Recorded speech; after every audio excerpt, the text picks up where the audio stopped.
ಈ ವೇದಿಕೆ ಮೇಲೆ ಆಸೀನರಾಗಿರ್ತಕ್ಕಂಥ ಎಲ್ಲ ನನ್ನ ಗುರುವರಂದಕ್ಕೆ ಹಾಗೂ ಈ ಕಾರ್ಯಕ್ರಮಕ್ಕೆ ಕೇಂದ್ರದಿಂದಾಗಿರ್ತಕ್ಕಂಥ ಎಲ್ಲ ನನ್ನ ಓದು ಮಕ್ಕಳಿಗೆ ಈ ಕಾರ್ಯಕ್ರಮಕ್ಕೆ ಸ್ವಾಗತವನ್ನು ಕೋರ್ತಾ ನಾವು ಇವತ್ತ ಕರ್ನಾಟಕ ರಾಜ್ಯೋತ್ಸವನ ಆಚರಣೆ ಮಾಡ್ತಾ ಇದ್ದೀವಿ.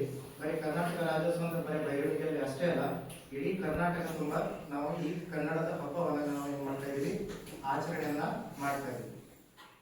ಇವತ್ತು ಈ ಹಬ್ಬವನ್ನ ಆಚರಣೆ ಯಾಕೆ ಮಾಡ್ಬೇಕು ಅದರ ಉದ್ದೇಶ ಏನಂತಂದ್ರೆ, ನಮ್ಮ ಕರ್ನಾಟಕದಲ್ಲಿರ್ತಕ್ಕಂಥ ಸಂಸ್ಕೃತಿ ಸಂಸ್ಕಾರ ಆ ಕನ್ನಡ ಭಾಷೆಗೆ ಇದ್ದಂತ ಒಂದು ಗಮ್ಮತ್ತ ಎಲ್ಲಾ ಜಗತ್ತಿನಾದ್ಯಂತ ಕನ್ನಡ ಏನೈತೆ ಅನ್ನೋದನ್ನ ಎಲ್ಲರಿಗೂ ಹೇಳ್ಕೊಡುವಂಥದ್ದು ಈ ದಿನ. ಅದಕ್ಕ ನೀವು ಈಗ ನೋಡ್ರಿ, ಜ್ಞಾನಪೀಠ ಪ್ರಶಸ್ತಿಯನ್ನ 8 ಮಂದಿ ಪಡ್ಕೊಂಡಿದ್ದಾರೆ. ಈಗ ನೀವು ಹಾಗೆ ನಾಳೆ ದೊಡ್ಡವರಾದ್ಮೇಲೆ ನೀವು ಜ್ಞಾನಪೀಠ ಪ್ರಶಸ್ತಿ ಪಡ್ಕೊಳ್ಳಿ, ನಮ್ಮ ಕನ್ನಡ ಭಾಷೆಯನ್ನ ಬೆಳೆಸ್ರಿ, ಇಡೀ ಜಗತ್ತು ತುಂಬಾ ನಮ್ಮ ಕನ್ನಡ ಭಾಷೆ ಏನಿತ್ತು ಅನ್ನೋದನ್ನ ಎಲ್ಲರಿಗೂ ಸಹ ಹೇಳ್ರಿ ಅಂತ ಕೇಳ್ತಾ ನಾನು ಈ ಚಿಕ್ಕ ಭಾಷಣವನ್ನ ಮುಗಿಸ್ತೇನೆ.